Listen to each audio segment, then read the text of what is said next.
Hi guys, and welcome to episode 57 of the 72 review. Looking forward to, thrashing out what happened in the Championship League 1 and League 2 this weekend. It is the usual therapy session for three of the panel, but we've drafted Jonathan in once again to add some positivity to this show. But before I do go around and introduce each one of the panel, I do want to just send all of our best wishes to Kyle Noyle. If you don't know what happened to him, there was a collision in the game on New Year's Day, broke his nose, fractured his cheekbone, got concussion and a small bleed on the brain. Good thing is Dave Challenger's come out and said that the symptoms aren't debilitating, so it looks like he is on the mend. Hopefully that is the case and we get to see Noyle back out on the pitch sooner rather than later. What a fantastic player he is. Good to see him leave Doncaster for Stockport. But we never want to see any serious injury on the pitch. So yeah, all our best wishes out to Noyle, speedy recovery. And also we want to send our condolences out to Ian Purslow, the Bolton fan that sadly lost his life yesterday at the game. The game was suspended, cardiac arrest in the stands. And I think I can speak for everybody on the panel that we just want people to go to football, enjoy the game, and come home safely. So condolences to the family and friends of Ian Purslow from us guys. With all that being said, we will start with Ian to my left, a regular face on the channel. Ian, let everybody watching know who you are, what you do, and why you do it, mate.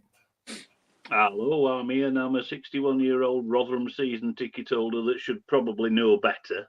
But when the Millers are away, I'm out around the country vlogging for the Over the Bar YouTube channel, mainly in Leagues 1 and 2. Good stuff. Below him is Lee from Around the Grounds. Let people know who you are, what you do, and why you do it, mate. Yeah, so I'm a Sheffield Wednesday fan. When I'm not covering Sheffield Wednesday, I'm on my travels, covering it for my ground hopping channel. Absolutely missed being on the show, but Wednesdays have lost and I'm back, so there's no coincidence. It just seems to never be on it when they win. So this may be the last you see of Lee all season. And like I said at the start of the video, we've drafted Jonathan in on an evening that he can make it, and actually you're bringing positivity to the show tonight because MK have won. We will get into that in a short while, but yeah, let people know who you are, what you do, and why you do it, Jonathan. So I'm Jonathan. I'm an MK Dons fan. Really sort of enjoying the season so far, apart from New Year's Day. But I'd rather skip over that if you don't mind. I do a lot of like writing for MK Dons and sort of try and cover the EFL best I can. And yeah, just really enjoy my content. Good stuff. As always, get your comments in. It does drive conversation as we're going through. We've had a lot of comments coming in straight away. We've got Neil, even in the Fab Four. We've got Nick, all up the town. Ipswich doing very, very well in the Championship. We've got Dale. Good evening, Dale. Neil's impressed with the footy man cave for Lee. John's in, saying good evening to everybody. Hey, John. Mentioning your top, is that the merch, Lee? No, I think he's on about, is it this one? That one. That one. Yeah.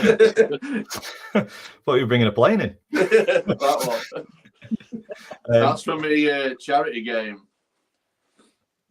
Have you put your name down for that one this year? Yeah, of course I have, mate. Have you? I think I may be a backup again. I've got far too much on. John is saying hello from Boston. We've gone international. We do like this. That Boston, Massachusetts. And then we've got Bryant from North Carolina. So we've got a couple from the US, which is nice to see. He's a Wrexham fan, I believe. Yeah. So if you're new to the channel, we start in League One generally because none of our teams are in League One. So we do normally pass on to Ben Knapman, Napper's Cods Vlogs on YouTube. Does a League One deep dive. It is very, very good. We recommend going over and watching that if you want a bit more detail on League One. But we do talk about a few games. Ian, you want to start us off with a massive result at the top of the table with Portsmouth getting beat.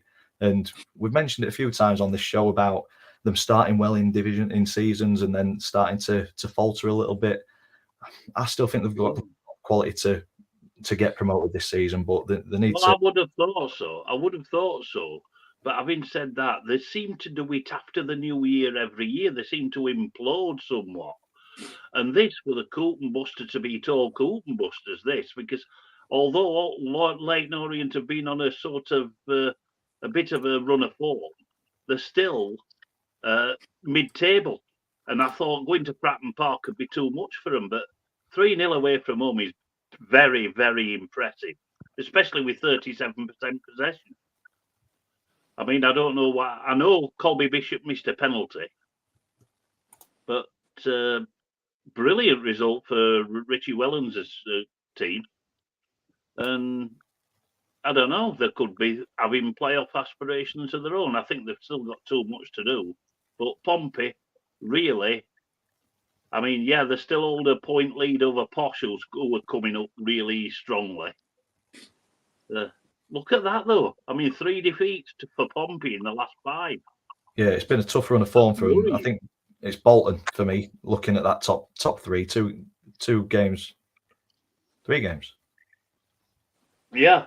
Yeah, three games in hand, and only 2 points behind. So, I mean, if you look at the table, I mean, Posh, Bolton, and Derby are on brilliant runs of form. Yeah. Yeah, so and we all know need to be getting back in. We all know that Paul Warren's done it before, twice, and I don't know. I mean, Derby are going to take some stopping. They are indeed. Derby play tomorrow, don't they? Yeah, They tomorrow. It's a Derby game, isn't it? It's a Derby game with Burton Albion because it's I think they're about 7 or 8 miles apart. Them 2 clubs. Yeah, it's not far, is it? No, it's not far at all. Lee, any League One games that you want to touch on, mate? So I'm going to go off the cuff. I'm going to go for Reading, obviously. Obviously, what they're going through is just heartbreaking. No football fan, don't matter who you support, you don't want to see any club in the mess they're in, and their owner absolute shambles. And now the EFL again have let this happen. Obviously, this guy's got a track record liquidating clubs. He's done 2 now before this, and it's looking like it could possibly be a 3rd. Fingers crossed that they do get someone to buy him, but yeah, it's not looking good, and you can see why the fans clearly frustrated. He's running the club into the ground, isn't it? Yeah, he's running the club, yeah. And it's a prime example. It happens too many times now. How many clubs is this happening to on a regular basis? It just makes you question this fit and proper owners test or whatever it is that the EFL adhere to, because we've got too many idiot owners throughout the EFL. I mean, you've got one yourselves, Lee. So you know what I mean? Yeah, exactly. I don't know if I heard this right. I don't know if I heard this. I'm sure he inquired in buying Evening Finlay, buying a Premier League club, and he didn't pass the proper fitting test, whatever it is. And the EFL have obviously not done the same background checks, and he's been able to buy Reading. I'm sure I heard that on the radio yesterday on the way home. Yeah. So if that's the case, it's the EFL need to have a long, hard look at themselves if they've allowed that. Yeah. Well, you think the EFL though, as a competition, would want the best owners for every single club, because it's all about the integrity of the competition, isn't it? And the repercussions for Reading with this, who knows what the EFL will end up coming down with? Knowing them, they'll end up penalising the club, and then the fans are getting hit again. Yeah. They'll get another point. They'll get another points deduction, which is virtually certain now because of this pitch invasion and abandonment. Yeah. So they're virtually certain to get another points deduction, which will just about relegate them. But that does nothing with the problem. It's not sorting out the root cause, which is the owner, and the fans are just getting penalised twice in this instance, aren't they? Yeah, and with EFL, it's obviously a growing brand now. Eyes are becoming more and more on this great 3 divisions that we've got. Obviously, we've got 2 guys from America in the chat now who follow the EFL because they absolutely love the brand it's come, the fan base, the grounds, the action. So stuff like this, it don't look good on the league, and I think they've really got to sort it out and just look more in depth at who these clubs, obviously being able to buy the clubs. Evening, Lewis. Hey, Lewis. Right, Lewis. Yeah, I mean, John has just popped into the chat saying that he wouldn't pass the newer test as it is now, which it's not helping Reading out. But I do have a degree of sympathy for the EFL. What do people expect from them to do? It's a legal nightmare. I just think if they oversee the individual clubs within the divisions, surely they could force bad apples out. I don't know. Like you say, it's a legal minefield, isn't it? I'm guessing they can't just say you're not fit and proper to run the club anymore. Off you go. I know that they've put in place, or I read somewhere that they put in place where owners now need to demonstrate kind of a longevity kind of financial plan. Yep. So any contracts that they're giving out, they've got to show that they've got those funds in an account so that they can complete those contracts and stuff. So I think they are trying to improve it, but it's just such a sorry story for Reading fans, isn't it? Yeah, and I think like you've just touched on, I think where obviously there's going to be penalties now for Reading, that they'll come down and hurt the fans. It'll not be the owner. Whereas I think that's where they need to maybe go down that avenue. Find the owner. He owns the club. Go down another avenue. I don't know. We're just obviously seeing it. We're just football fans. We don't know all the legalities that goes into it. But there's got to be a more fairer way for the football fans, because it's end of the day, it's their club. Owners come and go, and fans will always be there. I've said this time and time again. Football fans will always support the club. That's entirely true. Yeah. Jonathan, any League One games from you, mate? I'd like to cover Charlton Peterborough for a couple of different reasons. Firstly, Peterborough, I never expected them to be as good as they are without Johnson Clark-Harris, essentially. I know he's been coming on and playing now and again, but you don't realise how much of a young side that they've got. They've got one hell of a defender in Ronnie Edwards, who I'll be surprised if he's there at the end of the season, mind you, the end of January. Poku is he's just like Adama Traore, but with some with better assists. That's how I rate him. Then just the amount of talent that they can get out of the National League, which there is talent down there. We're seeing it ourselves at MK Dons. We've just signed 2 players from Gateshead. One was basically Williamson's go-to man, and the other guy was on loan from Barnsley. So it just shows that beyond the league system, that the National League is a hotbed of talent. And as for Charlton, I think in Connor Coventry, I think they've got a decent midfielder from what I saw. I know he didn't really pull up any trees at Rotherham, but from what I saw, he's exactly what they need. Then they've also signed Macaulay Gillespie from Plymouth, I think, as well. They signed a defender, and I think that's a real astute signing, and they might just sneak into the playoffs, but I think it's going to take a hell of a dip in form from those above them for them to achieve it. I think they've got too much to do, personally. Yeah, I know. I think they've got too much to do, because the playoff chasing side are picking wins up. Barnsley, Oxford, all them that are around the playoff area have started to pick up form. So it's going to be a bit difficult for Charlton to get up there. Yeah, it's started to settle a bit, League One, hasn't it?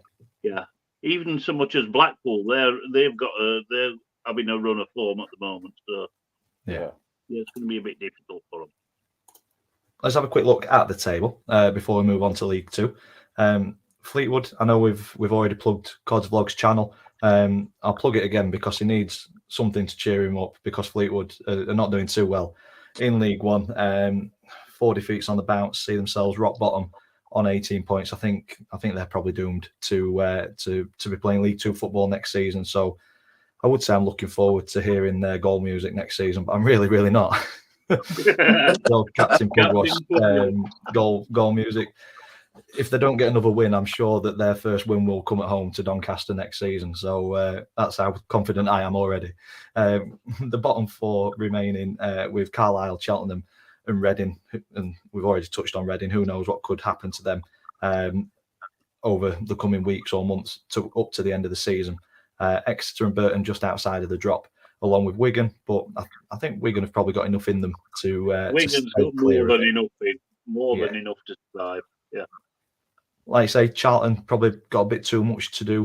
We mentioned Leyton Orient with a slight glimmer of hope in terms of playoffs, but they're still 11 points behind. I think Charlton probably have a bit too much to do to get up there. The playoffs at the minute, Barnsley in 6th, Oxford in 5th, Derby in 4th and Bolton in 3rd, but plenty of games in hand over the top 2, who are Peterborough and Pompey.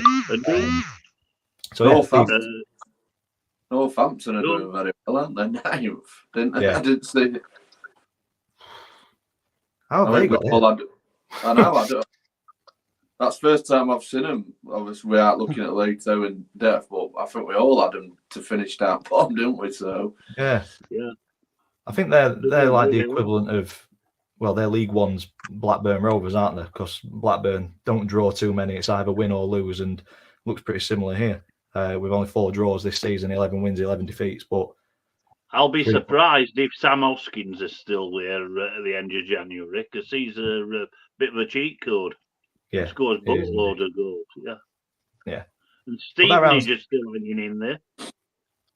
They are. Yeah, same points as Barnsley. So yeah, Steve Evans doing a good job there.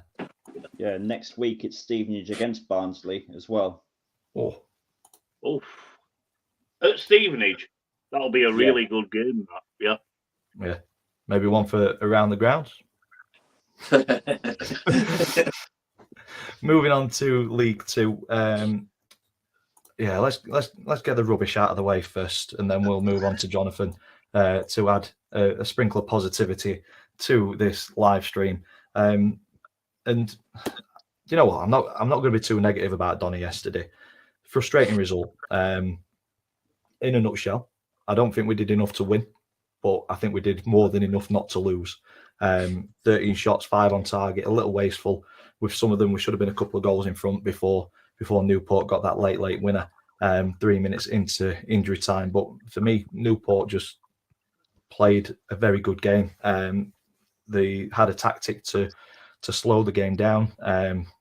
Injuries here and there, stop any sort of momentum that we were gathering, and I think we just didn't really have the answers to it. I feel like in times it was a little pedestrian. We weren't quick enough in the transitions, and I think if we'd have been a little bit quicker when we got the ball to kind of releasing it and going on the counter, we'd have probably put them under a bit more pressure and got that goal to take the lead. And I do think in this one, the first goal would have won it either way. We just couldn't find the back of the net. I think the one for me, which really stands out, is the ball's been played over by Molyneux. Ironside chests it down really well. On the turn, he volleys it, and the keeper kind of turns away from it. And it just hits his shoulder and then hits the bar. It's things like that where, guarantee, if it was the other team, it'd go in. And we're just not quite getting the rub of the green at the minute. But I am a strong believer in you make your own luck, and we're potentially not working as hard as we can out of possession. We could be doing stuff better in possession as well. Results will come. I still do believe the results will come. I don't think there's anybody out there that would do a better job or potentially do a better job than what we could possibly do with Donny. So I think we've just got to be patient and stick with him. Nervously looking over my shoulder at the minute at the bottom 2. The squad's good enough to be well away from that bottom 2, but the proof's in the pudding, and we're down there. So I think 2 very tough games this month remaining, in Bradford away and Stockport at home. John's put Wayne Rooney's looking for a new gig. I would rather Mickey Rooney be in charge. Okay, no. But you Not know for me, damn that's- well he'll get a job somewhere, don't you? Yeah, You know I'll damn well he'll get a job. I'll stick with Aaron. him. He went to in crowd at Old Trafford today. You might be looking at that. Bloody hell. but yeah, it's. I mean, Neil said if you sort your defence out, you'd walk this league, and yeah, we are very leaky at the back. I thought the three debutants yesterday looked decent. In Billy Waters from Wrexham, I thought he looked busy, energetic, and I think he'll cause problems. I think Matthew Craig on loan from Spurs, he looked fairly steady on the ball for a young lad. But I thought Jay McGrath at the back he just looked so natural for a young lad as a centre back, and I think a little bit of time it'll come together. Yeah, I mean, when you consider that you've got 3 players making the debut, to be honest, you can't really expect too much because they're not trained together or anything, Yeah, and they're very, very nearly kept a clean sheet. So there you go. yeah, which is unheard of this season for Rovers. But yeah, it was a tough one to take with it being a late goal. But yeah, difficult game. Yeah. ATID's just put echo, lads. Have we got an echo? I'm not sure. Don't think so. We'll keep an ear out. If we're echoing, we might need to either turn down or get his headphones in. But let us know in the chat if you are getting an echo still. But yeah, that result didn't do us any favours because it was an opportunity to pull a little bit closer to Newport, and we failed. On to a bit more positivity. We will go with Tranmere 1, MK Dons 2. Jonathan, it's all yours. So this is our first game after the New Year's Day disaster, and Mike Williamson said pre-match, and actually said quite a bit between the Doncaster and the Tranmere game, that we just simply didn't do enough against Doncaster. It was a really poor 45 minutes, followed by not really tested the Doncaster goalkeeper, and I completely agree, and Doncaster deserved it on the day. So obviously we've had our break from the FA Cup. And then we came into this against a Tranmere side whose form was similar to ours. So they picked up a lot of points. They'd just beaten Notts County, so on paper it looked really tricky. Our goalkeeper has apparently been tapped up by Stevenage in Craig McGilvray, so they changed the goalkeeper on the Saturday morning. Ethan Robson then picked up an injury in the warm-up. So then Lofthouse had to come in and start, and it didn't really affect us. We took the lead after a brilliant throw-in by the Tranmere defender. Oh yeah, I saw that. And That played was Alex funny, Gilby through, and great goal by Gilby. And then they quickly equalised through a deflected strike. Nothing you can do about it when that happens.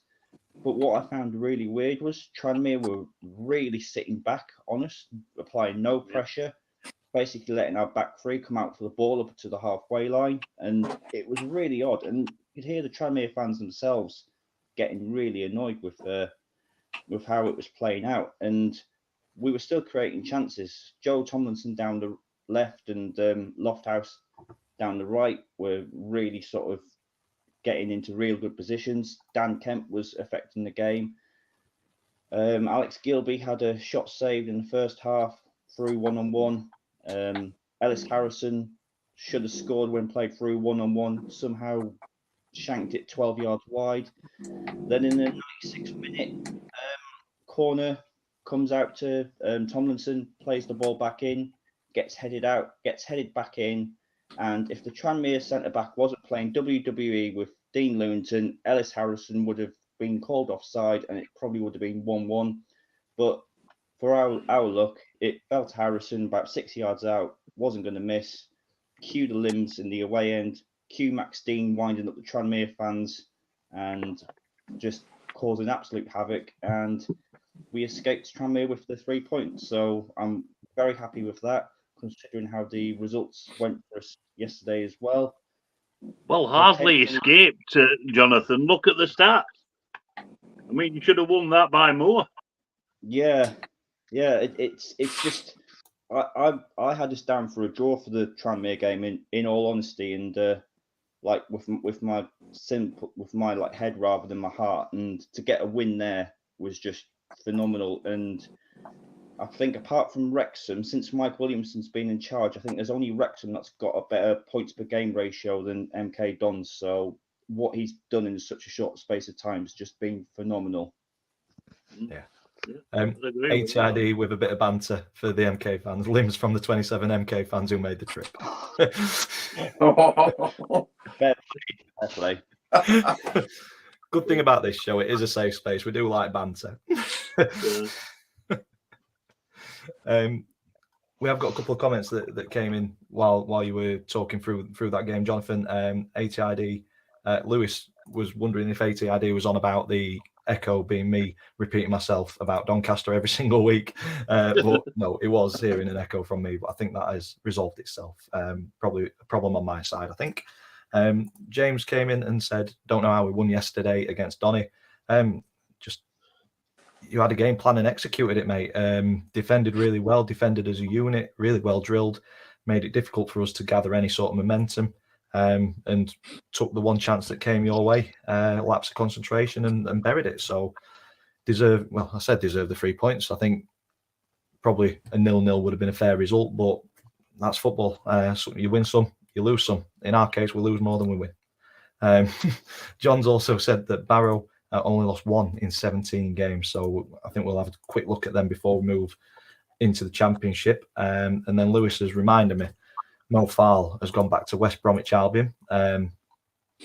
For now, we will see if he goes on a different loan, probably to a League One club. But I don't know if you've not watched Grant McCann's interview. He doesn't seem too happy with the way that kind of unfolded. In a nutshell, three weeks ago or so, he had a conversation with Mo Farl on loan from West Brom. The player said that he was happy at Doncaster, and then a couple of days ago, he gets loads of phone calls from Mo's agent. Finds out phones him back, tries to find out what's going on, and Mo Farl is going back to West Brom. So it just changes very, very quickly.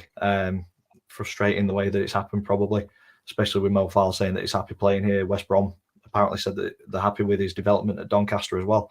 And then all of a sudden he's gone. So I don't know if it's the agent giving him the advice and kind of putting irons in other fires. But yeah, sad to see him go, because he added something different to our strike force. He scored a fair few goals this year as well. But I wish him all the best in his career. I just hope that it is the agent that's pulled him away and he's not getting too big for his boots. He's only a young kid, and a career can take off, and it can crash and burn, can't it? So hopefully it does develop and become the player that I think he could do, but he needs advising properly for that one. And that's my 2 pence on that matter. Lee, you went to Grimsby against Notts County. You definitely boring. Got value. we like a score draw, but this is just something different, isn't it? Talk us through this absolute chaotic 10-goal thriller. It's a neutral's dream. I just want to start this obviously by sending my condolences obviously to the youth team academy player Cameron Walsh and his father, who sadly lost their lives. It's obviously been a sad time for Grimsby Football Club and everyone involved there. But yeah, it's just every football fan's dream, obviously neutral, going into this game. off to the coast to cover this from a channel. It was an absolute dream. I know there'd be goals, but I didn't expect this many goals. And going into Blundell Park, decent atmosphere. Not many tickets to be had left. Obviously away they sold out theirs, but no, it was a rocking atmosphere. Grimsby come flying out the traps, obviously buoyed by the news and everyone coming together at the club. You could tell that, and they really, really got at Notts County, scoring 2 goals in inside the first 20 minutes. Could have been 3 or 4. Keeper makes a good save low down to his near post. But yeah, 2-0 up, you're thinking Grimsby are going to go and punish, obviously, shaky Notts County defence. Obviously, they've got all them strikers and a great midfield, but defensively, I think they're found for wanting at times. But credit to Notts County, they stuck at it, and really, with Jody Jones, you know you're going to create chances, and swinging 2 beauties of a cross on striker's dream, and they get back in it for 2-2 going into half time. I'm in dreamland, needing a lay down obviously at half time, thinking that were it for the goals. But the second half it proves to be even better, and it was just, I think Grimsby then scored early in the second half, another cracking finish. Standout player yesterday were I think he caused many problems for Notts County. They couldn't live with him, and he's got that in his locker, but he's, like Jonathan said earlier, I think we're off air, he's just don't do it enough. But if he plays like that every week, he's going to cause no end of problems. And then Notts County drew level again.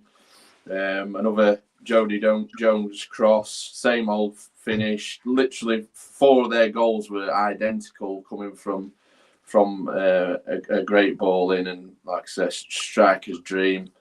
And then Grimsby again, score again, 4-3. Another cracking finish. I think all the goals were brilliantly taken yesterday. I think it was just one of them games where everything seemed to go in.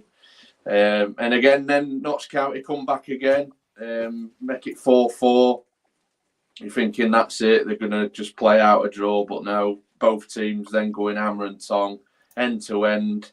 And that man, McGoldrick, with an absolute brilliant finish, took it so well, the ball into him. He most strikers could have just absolutely lashed it. He took his time and pulled it back onto his strong foot, and a cracking finish, and sent it away into an absolute hysteria. I'm thinking they've gone and won it with that great finish. But Grimsby showed great character, because obviously it must have been frustrating scoring all them goals and you're not winning at home. Then they go and and then they go and get a 5th and make it 5-5 with an absolute thunderbolt. The new boy, and he absolutely produces the worm. Probably best goal of the game. Yeah, we're cracking finish right behind it as well. Yeah. And the celebration with a little cheeky worm. I've not seen one of them busted out for quite some time, but no, it's just absolute dream world, and both teams just really just shows the League Two for what it is, an absolute fantastic league. 2 teams going at each other. Atmosphere was absolutely electric. Both teams. There's a bit needle there, obviously, from the National League days. But yeah, it was just a fantastic watch for a neutral. A joy to watch, and that's why I love covering the league, because it's fantastic. Yeah, I think something that I got from your vlog, Lee, especially Grimsby early on, and this is a frustration that I had with Donny for the 2 games that we played Notts County. You watched the game at the Eco Power early in the season. I watched the away game on iFollow over Christmas. Both games we've sat off Notts County and allowed them to have the ball, do what they want with it, find them passes. And when you've got players like McGoldrick and Langstaff up top, you can't afford them that time or space. Grimsby didn't do that and put them to the sword quite early on. And I think if once they got 2-0 up, if they'd have actually then kind of got shape and been solid and steady, I think County had probably struggled to break them down. But they just carried on kind of wave after wave, weren't it? It was just attack versus attack with very little defence. But I think if Rovers had approached the game in a similar manner, we might have had a bit more joy against County this season, but we didn't. We just sat back, let them play, and they punished us. Yeah, you've touched on it well. Sorry, mate. No, it's all right, mate. Yeah, you've touched on it well there, Dan. I think with Grimsby, they were literally into every tackle early doors. Fans were getting, obviously, you know yourself, get behind it. You will it on. They're just not allowing Notts County to have a second. Bostock, obviously, he likes to have acres of space, spraying his pass about, but he wasn't able to do that. And defensively, they were really shaky. But yeah, I think the big chance come when they were 2-0 up. They had a big chance where keeper saved. I think if they'd have scored that, I think they'd have probably gone. And I think it'd have been too much for County. But you've got to give County credit because they come back and they've got that quality there that can really hurt teams. I just think defensively it might be their undoing if they want to do anything this season. Whereas you look at Wrexham, defensively they're really strong, and they've got the quality up there that's punishing teams. I think that's the difference in the two that's come up from the National League last year. Yeah, like I said, credit David to Artell. Sorry, David Artell said, all right, David Artell says his post-match, he said it was like a basketball game played on a football field.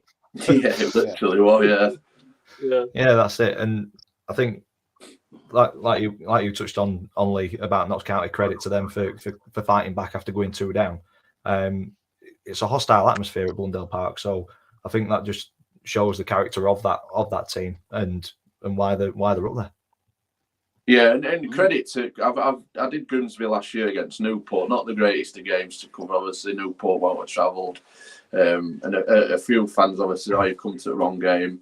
Obviously, you can't pick and choose when you come. Obviously, work-wise, and you've got other things. But this proved to me that Blundell Park is a cracking place to watch your football. I think atmosphere were absolutely on point. There's that character about the ground. Obviously, I walked in via the coast off Cleethorpes after my fish and chips, and it's just I absolutely love and crave football for this. I touched on it before. Paid 21 quid, I think, for my ticket. For value for money, it's absolutely outrageous from the football and the atmosphere and just that match day experience. I just plead to anyone, just don't always look at the Premier League, because this is where football is for me, and I absolutely love it. And since starting this channel, I just love it even more. Yeah, that's it. A few questions have come in about them fish and chips. How did they go down? They went down well. I had, obviously, Ian, you recommended, what was it? Pappers. I reached out to the Twitter world. They were all like, no, don't go to Pappers. They recommended me Steels. And to be fair, top-notch fish and chips. They were just a traditional place. I went in there. Obviously, all your bread and butter and all that. Proper traditional fish and chips. I think I scored it an 8 out of 10. Chips, small fish, chips and mushy peas. At the coast, you can't go wrong, can you? No, you can't. Definitely not. We will have a quick look at Colchester, Bradford. Obviously, Cowley brothers coming into Colchester. We've got 2 draws on the bounce now, haven't they? Yeah, so they've stopped that rot. A good result at home to Bradford. Andy Cook scoring on the 35th minute, but statistically, 22 shots, 3 on target. You look at that and you want to be more clinical, don't you, with the shots, and you want a better return than 3 shots on target. Hopefully, they're that wasteful next Saturday, because we're playing them at Valley Parade. So hopefully they're that wasteful.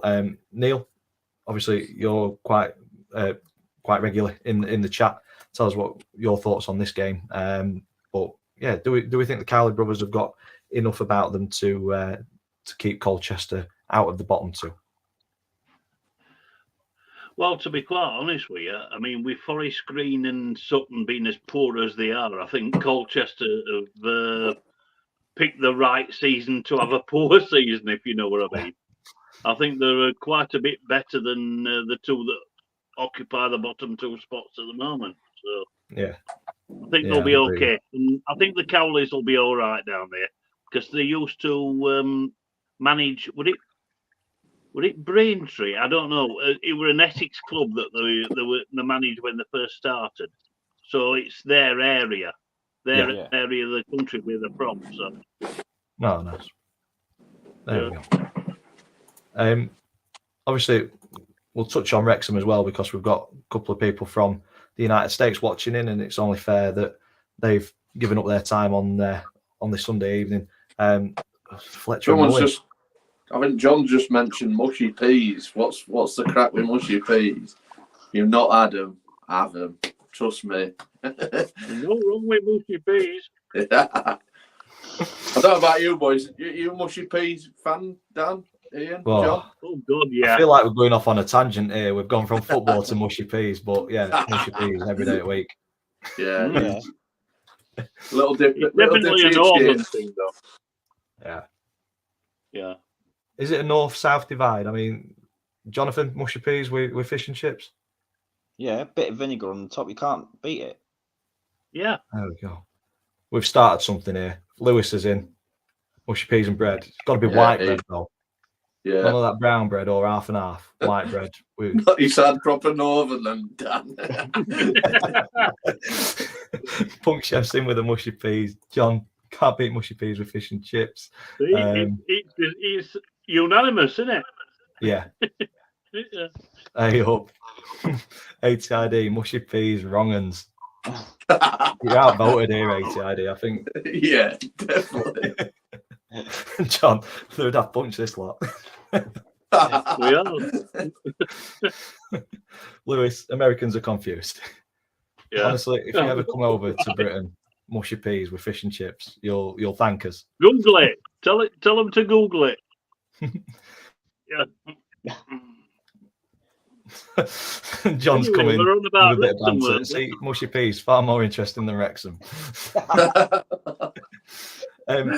On Wrexham, a couple of decent finishes from Fletcher and Mullin gives them the 2-0 win over a good Wimbledon team this season who probably surpassed a lot of people's expectations. It sits them fairly comfortably in the top three, 3 points ahead of Barrow. They've got a game in hand as well. So looking likely to go on and kind of grab a hold of one of those top three spots. Wimbledon just outside of the top seven. I think last time you were on here, Jonathan, Wimbledon were above MK Don. So just shows what a couple of weeks in League Two does. Yeah, I think you'll be as happy you with say, and the current state of play.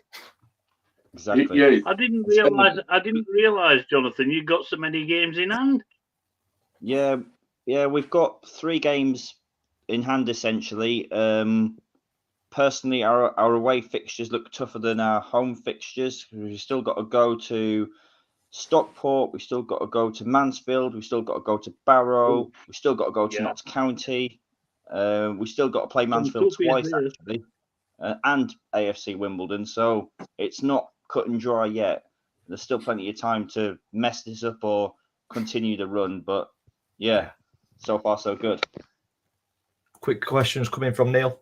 Do we think Jake Young will stay or be sold by Bradford this window? Hopefully sold this week, and then we don't have to face him. I've heard it's a done deal already to Carlisle. That's the word on the street. For them I'm to gonna lose say their depends if keeper Bradford and their play him. striker in the week. They're just selling club, aren't they? Just no ambition, Bradford. It's just such a. It must be frustrating for the fans. They just how they're running it. It's just frustrating. Obviously, I think they've sold Lewis for peanuts. Yeah. Yeah, it just must be frustrating. But no, I don't, Neil. I think he'll be gone. Me too. Yeah. Okay, so let's have a quick look at the table, the full League Two table before we finish off in the Championship. Forest Green and Sutton, we've said that they're kind of fighting to go down rather than fighting to stay up. The big gap between them and Colchester. But I would say I am cautiously looking over my shoulder.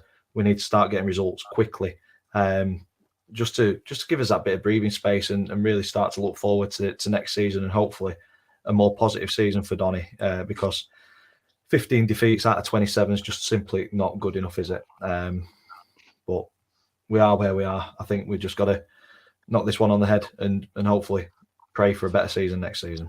Who's going down there then, boys? I think the bottom two. The bottom two. But as long as we finish above Colchester, I'm happy because then my Twitter won't be on fire. Yeah, I was about to say. it comes down to last day of the season and Colchester and Doncaster are fighting to stay up and Colchester stay up, I'm sure Dan probably won't ever want to go to Colchester. I think I'd hear about it, Jonathan. I really do. It'll be one of them games where both end up mid-table, nothing to play for, but Dan's like glued to it. Playoffs, MK Dons, Notts County, Crewe and Barrow currently in the playoffs. Barrow, fantastic season for them so far, with Mansfield, Wrexham and Stockport in the automatics. So, yeah, lots of football still to play, but it is starting to shape up quite well. If you're looking for a team to come up on the rails, what about Harrogate Town? Having a fantastic run. Yeah, is that 7 in 9? I think they've won. Something like that, yeah. Yeah, very, very good. Yeah. Okay, on to the Championship. Ian, you've not said a lot for a while, so we'll start with Rotherham. It's all yours. 1-0. Home defeat. I mean, look at the. I mean, it was for the majority of the game, it was a midfield snoozer-thon. No attacking momentum from either side. The first half was a non-event apart from the Lewis Baker goal in the 4th minute of the injury time when Sam Clucas pulled one of their players back by the shoulders. Definite free kick. Dispatched expertly by Lewis Baker. 1-0. And we didn't even kick off. The referee, Keith Stroud, by the way, who had a good game for a change. He blew the half-time whistle before we had time to kick off. Second half, non-event. Stoke held on comfortably. Probably could have added to the lead a couple of times. But as far as Rotherham are concerned, yeah, we've got the fight. Liam Richardson's put a bit of fight and determination in us. But we've got nothing. We've got no creativity in midfield. Strikers, Sam Nombe, Tom Eaves, Jordan Hugill, isolated up front. They're getting no service at all. And as I put on my banner, we're League One bound. We're absolutely certain of that now.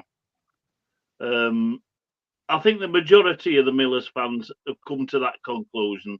There's still one or two that think there's hope, but no, not really. I mean, if I was in charge at Rotherham, I'd be looking to sell Victor Johansson for as much as we can get for him, because I know the Blades are sniffing round him. But we're not going to let him go on the cheap because he's contracted until 2025.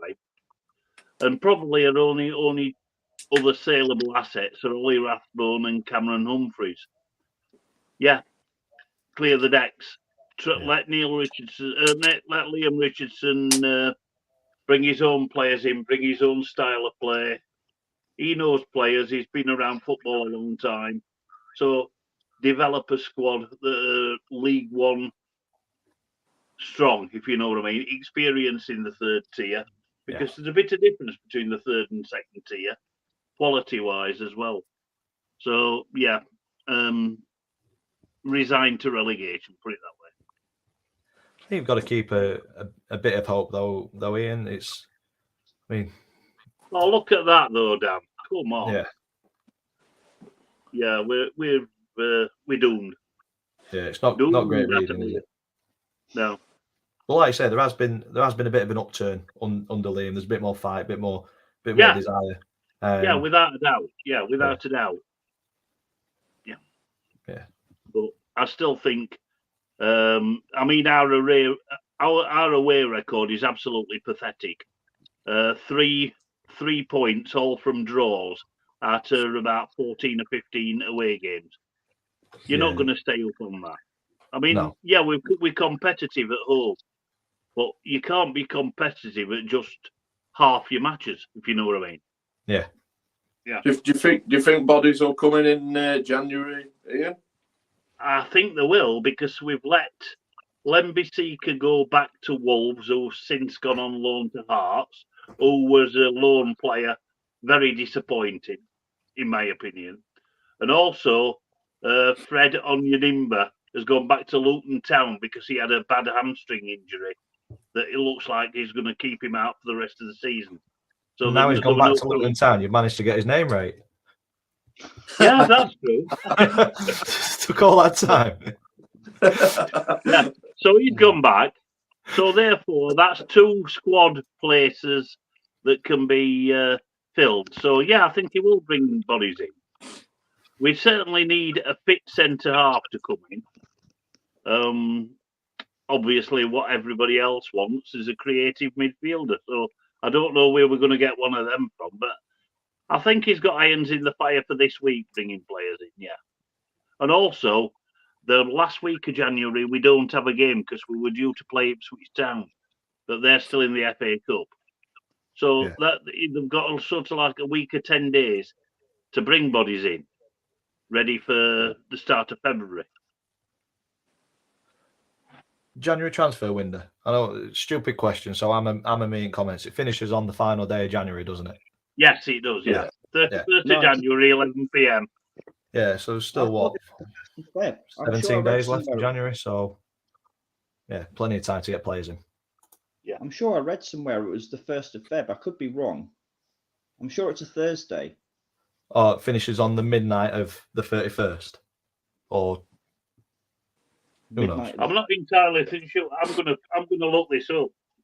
You'd like to think players are in before that deadline, though. Yeah, you do. Yeah. Moving on to Southampton against Sheffield Wednesday, Lee. Not great reading for you boys, this, but Southampton are very, very good. Yeah, and coming to Cheers, this, Worko. he'd like, Said it was a stupid question. yeah, I can't find the deadline day. Yeah, coming into this one, it was always going to be a tough ask away at Southampton. Obviously, played him on the first day of the season. The quality that they possess, the run that they're on, I think they're unbeaten now in all competitions in 21, which is absolutely amazing for this 17 league, isn't it? Yeah, he seems to have finally got a tune after a little bit of a shaky start. I think they're playing with a bit of confidence that they didn't have last year in the Premier League. So yeah, it was always going to be a tough ask for Danny Roll's men. First 35, I think, to the mistake of their goal off it, we held his own. But then when they scored, obviously, Sheffield United, piggy person decides he wants to score to make it 1-0. You're always chasing your tail. It's always going to be a tough ask then to obviously keep it tight and then go and try and equalise. And it just proved just such a tough ask. It was one of them games where if we'd have got anything, it'd have been a bonus because I sort of wrote it off. There's going to be a bit easier games that are a bit more winnable than this one. I just think Southampton are one of them teams that will probably go on and clinch that second spot. I think they'll be up there with Leicester. I think they'll have that quality to hunt Ipswich down and pass them. But yeah, it's just one of them days at the office. Obviously, a mistake for the first goal and then quality finishes. Obviously, we're chasing the game. Tough test. But we move on to next week at Coventry. Oh, that easier game. Yeah. Yeah, exactly. Exactly. Guess who our next home game is at Rotherham? Southampton. Is that at home or away? Yeah, that's at New York. Yeah. Yeah.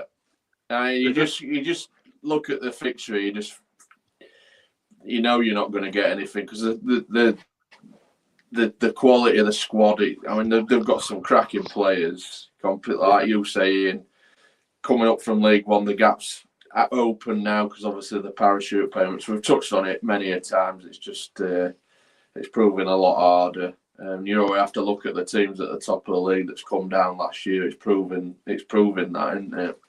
Yeah. Southampton, Leeds, and Leicester. Yeah. Exactly. Yeah. It's not just the parachute payments, though. It's what they sold them the few players for at the start of the season. Did they make something like 100 million quid? Yeah, exactly. Yeah. Leicester did. Yeah. Yeah. Because Leicester sold Harvey Barnes and James Maddison, didn't they? Yeah. Just not a lot of players. And Ward Prowse. Yeah. Yeah.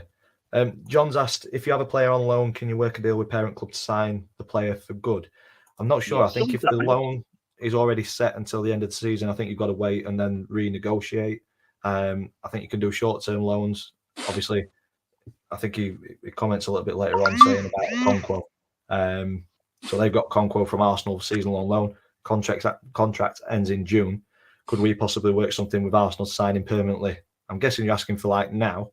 Yeah, I think January you can talk to players that's coming to the end of the deals. You can obviously give him a pre-contract isn't it? agreement. So I think they can talk to him. Is he the keeper? Yeah, keeper. I watched him at Notts County. Looked good. Commands his box. Obviously, a replacement for Foster. I think it's a great deal. Because he did great look well. replacement. Yeah. So in answer to your question, John, I think you can. Yeah. You only have to look at, obviously, it's not AFL. Mbappe, I think he can sign a pre-contract now, so it must work the same. Because obviously he's out of contract in the summer, isn't he? I think 6 months on your deal, you can sign a pre-contract. Yeah. And Neil said you can terminate the original loan if it has the recall and do a deal with the parent club to buy permanently. So right, I think if it's not got the recall, you'd have to wait until the loan's fully out. So that's what Stockport did with Salford for Odin Bailey. Salford called him back, and then within 2 days, Stockport had signed him. So it must be possible. Yeah.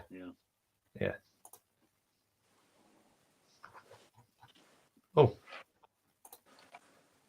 one sec. I've just realised we had something in the private chat. Jake is here. I think you've done your parenting duties, mate. Yeah. No, my parenting duties still sleep on the chat. Oh, Tusky. Hello. But I just thought I'd just pop on for the Southampton one. It's an interesting one because you've got a situation. It's a £15 million squad versus 100 million squad. Parachute payments are the problem at the moment, and it's always going to be. You look at how they played. They are playing fantastic. I don't understand how Swansea didn't get it right with him because it works. It shows you that it works. And if they're not up automatic, I'll be shocked because they look good. They're in that good brain of form. I've seen some fans having a bit of a dig about Danny Roll and all that kind of stuff. There's nothing he can do about it. He took a gamble. He played Bernard in midfield because he didn't want to play Volks because Volks had just had an injury. It didn't work. At the end of the day, you're going to get smacked by teams like this. It's just the way it is. At the end of the day, we've gone to Southampton and lost since September at home. What do you expect? I was expecting us to get absolutely pummeled, and we did. And if you expect to get pummeled from the start, if you win something, you're ecstatic. If you know what the answer going to be at the end of it, you're like, fuck it, I'm done. At the end of the day, it was how it was. And Danny will learn from it. He'll learn how to set teams up and how to do it. But for me, if you look at second and third goal, we were going for it. We weren't sitting back. We were going to try and get something. I'd rather have a team go for it and get pummeled than a team sit back and just take it, personally. Yeah, kind of thing. And Jay, I don't know about you, but it sounds mental. Obviously, you need to pick up points when you're down there. But it was sort of a bit of a, I don't want to say a free hit because you need to win games, but you sort of writ it off really because it's such an hard place to go with. It's Southampton who has got £100 million worth of squad, and we've got an owner who turn around and say, "Give me £2 million because we can't have the cash." Yeah. You look at everything; it's different. Like you look at certain games we played this season, we shouldn't have won, and we did. We got a result. Leicester, we shouldn't have got a draw, but we did. I think there's enough belief in this squad to do it. All Chansiri needs to do now is give him a little bit of money to go get a quality midfielder, a quality winger, another attacker if he wants it, and definitely strengthen that defence. You bring in James Beadle from Brighton, who's had a fantastic time at Oxford. You're not going to play him on the bench. He's going to get played. And I think it's positive and negative. If we can get a couple more players in this week, then fantastic. Say, cheers, Neil. So you say you'd nick a draw. I would nick a draw, but I also said we'd probably get absolute. I think I said we'd nick a draw on the thingy, on the prediction. But in my actual preview, I thought we were going to get absolutely tramped. You predicted 1-1. Yeah, I thought I'd nick the draw.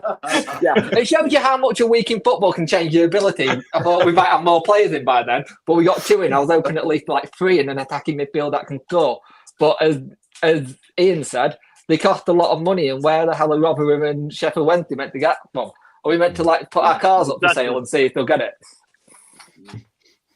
Oh, ATID, I feel for you, mate. The amount of players you've lost this week is insane.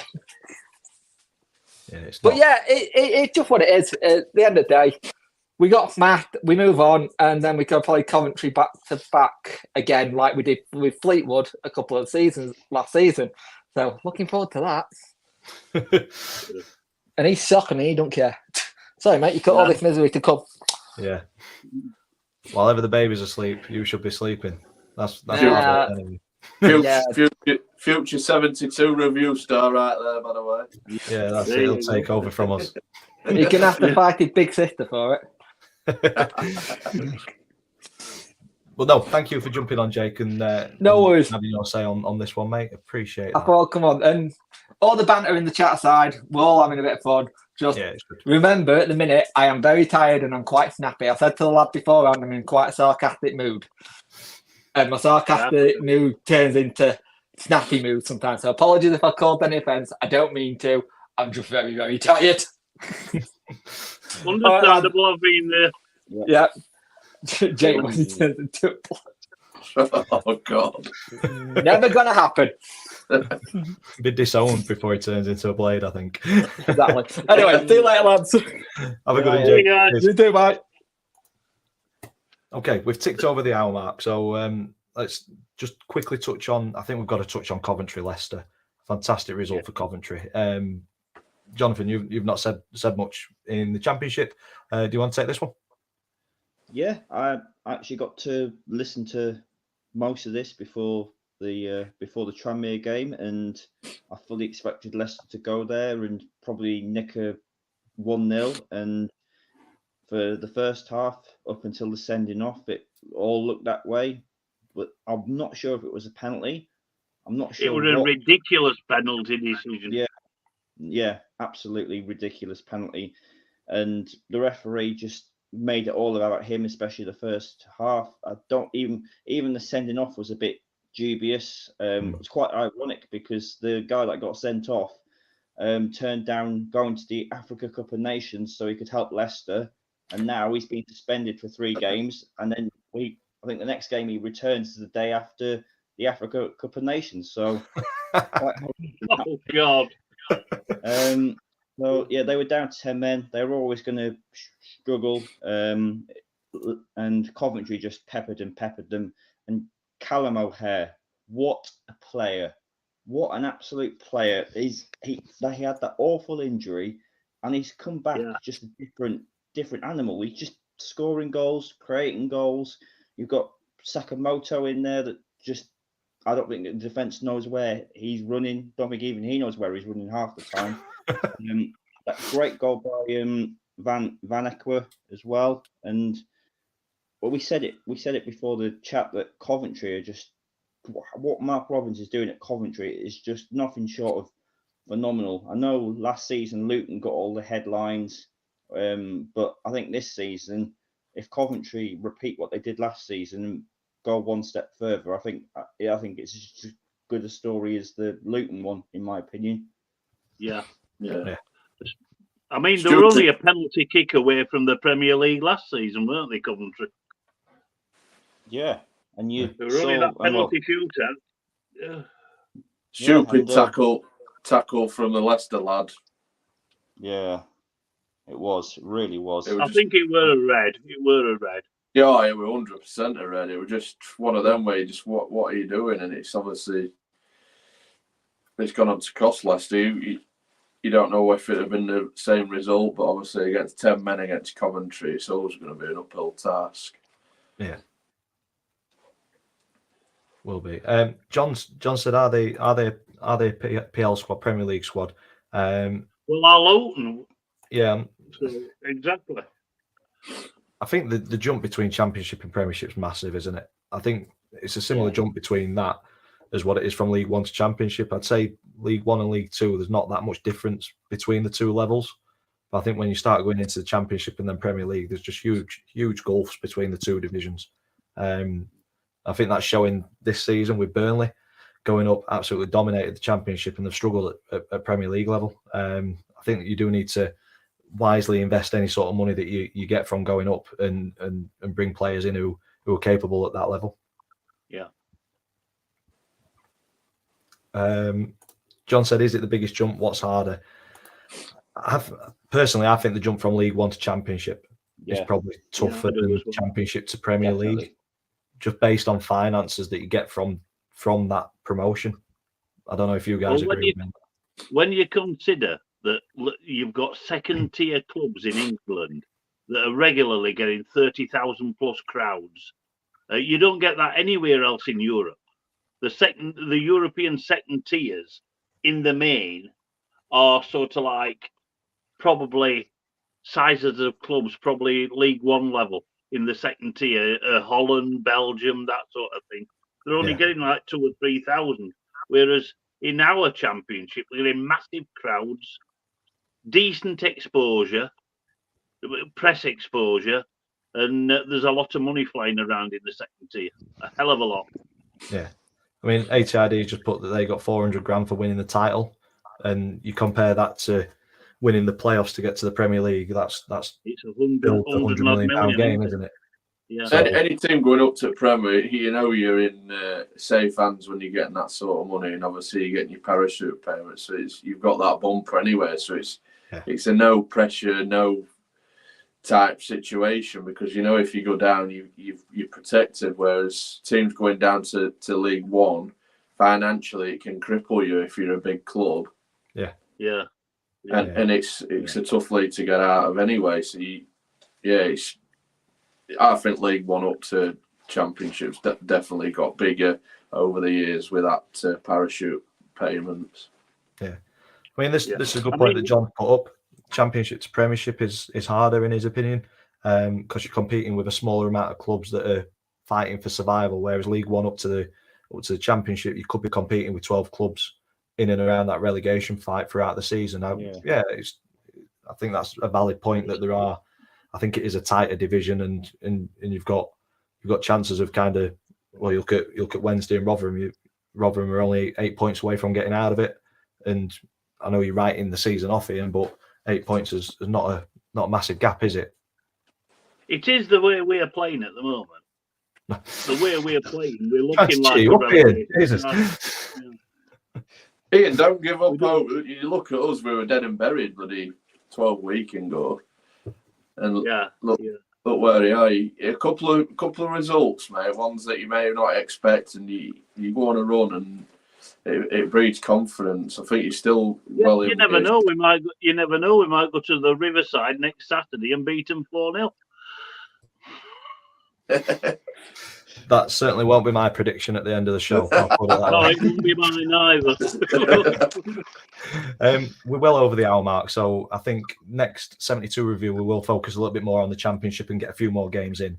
But let's round this one off. Let's have a quick look at the table. So bottom three, look away, lads. Rotherham bottom, QPR second bottom, and Sheffield Wednesday in 22nd, with Huddersfield just ahead, 4 points ahead.